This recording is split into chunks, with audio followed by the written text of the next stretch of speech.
দুনিয়া যতই সাজাও বান্দা মনে রাখো তুমিও থাকতা না, দুনিয়াও থাকতো না।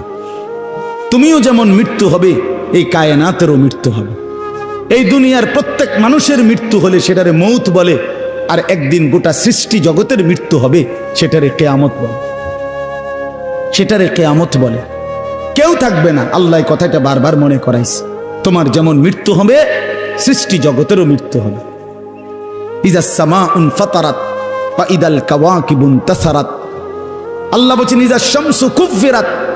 আল্লাহ তাআলা এভাবে বারবার বলছে ইজাস সামাউন শাক্কাত, আসমান ভেঙে যাবে, চূর্ণ বিচূর্ণ হয়ে যাবে, তারকারাজি খসে খসে পড়বে, সূর্য চন্দ্র আলোহীন হয়ে পড়বে। আল্লাহ তাআলা বলেন ইদা রাজ্জাতিল আরদু রাজ্জা, জমিন পাউডারের মতো রেজা রেজা পাউডার হয়ে যাবে। আল্লাহ তাআলা বলছে পাহাড়গুলো তুলার মতো ধুলির মতো উঠতে থাকবে।